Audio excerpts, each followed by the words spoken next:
How's everybody doing tonight? Hope you're having a good evening, day, wherever you're at, whatever time you're watching this.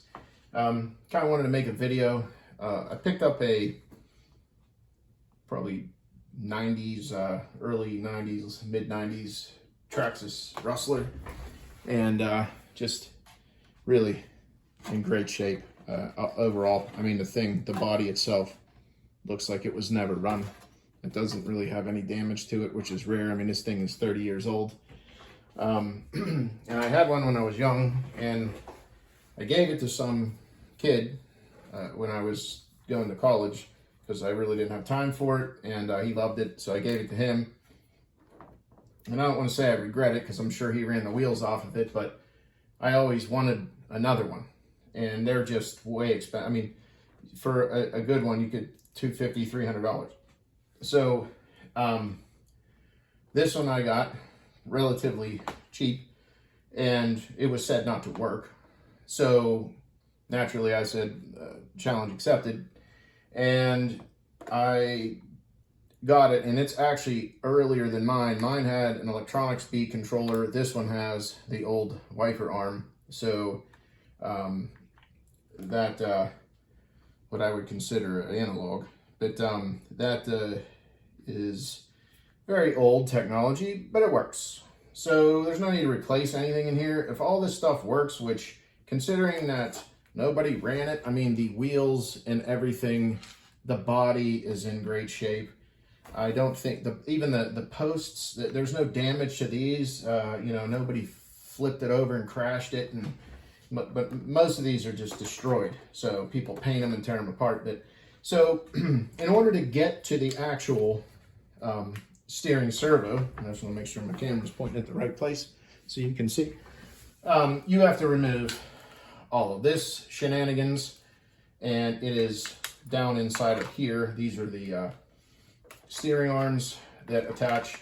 This goes in like this, and there's a piece that goes across here for the body mount. So all that has to come off. It's a huge pain in the rear end, but it's definitely necessary. And it will give you access to this, which is the Traxxas, see if you can see that there, if the camera will focus, 2018, and there's actually two of them. This is the one for throttle.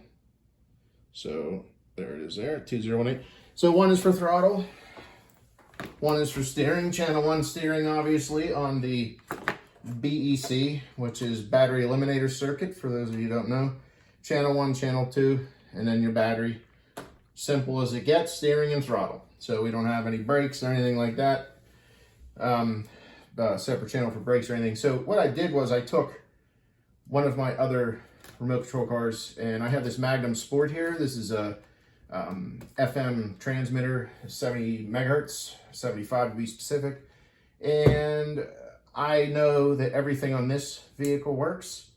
So I have steering, as you see, and I have throttle and reverse. So we know all the radio, everything in here is good. So you take a known good remote control car, and this troubleshooting applies to anything. I don't care what it is, light bulb in your house, whatever. So we take off channel 1, and we're going to hook up here. We'll hook up this one. And when I hook this up, nothing happened. So right away, I thought, okay, well, it's dead. I'm going to go buy two new servos.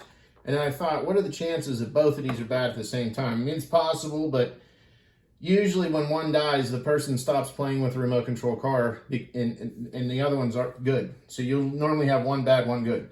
So for them both to die, that would mean maybe somebody put the wrong battery in it, who knows. But in the interest of keeping the video short, I did take the motor and hook it up directly to the battery, which you can do. So you can just take the battery here, and you know, you don't want to leave it on there too long at 100%, and don't shock yourself, which I may do here. But so here, you can just hit it. So we know we have a good motor. So that was the one thing I was worried about, because I don't have a motor like that here. So the old school motor. So now that's in there, and I was turning the remote, nothing happened. So I thought, I know this port works. It worked with the other one. They're the same exact, the wiring has been this way for decades. And I said, okay, let me take it apart. So I went in here, and on the back of this, there's just 4, what you would call posts. They technically, I guess they're a screw, but they look like they're pretty long. So you can see those are relatively humongous. So take all 4 of these out, right? And make sure you keep pressure on it so it just doesn't fall apart. And and don't worry, because it's already broken and you were going to throw it away anyway, so you really have no risk, and you might even learn something. So take it apart, give it a shot. So now take it and hold it horizontal, and it'll just kind of like it'll just ease it off. Now see how you have some of the gears in there? Don't let the arm move because it's centered, and this is a like an oval shaped pin that's in there. See this gear at the bottom? That's the one right here that if I turn this, that was not spinning. So that gear at the bottom, there's some graphite paste or whatever the hell they put in there, I don't know. But it was just seized. So I started to move it around a little bit, and I could see that it was starting to oscillate a little bit back and forth. And it did break free, and then now I know I have a good servo, and possibly 2 good servos. So now that's in there, and it's kind of slow right now, but I mean, it is old, so I don't expect it to be lightning speed. But I will clean this up once I get a remote for, I have to get a Traxxas TQ remote for this. This is a 27 megahertz AM. So once I get one of those, I will verify that everything in here works with the remote and the receiver. And again, I can take things from here and put them over here to test to see if they work. It's just standard troubleshooting. But yeah, so now that works. And the other one also was freed up. Same deal. The paste that's in there, just it's not good to let these sit. They bind up. Any kind of car doesn't sound real great, but it definitely is working. So I will put everything back together at this point. Problem solved. I mean, it literally took me a half an hour to take it apart and look at it. But yeah, the actual the old school speed control is working, and so it's another one saved from being thrown away, which I don't know why anyone throws these away, but they do. So, and it just makes them more expensive because then there's less of them to sell and everybody wants one.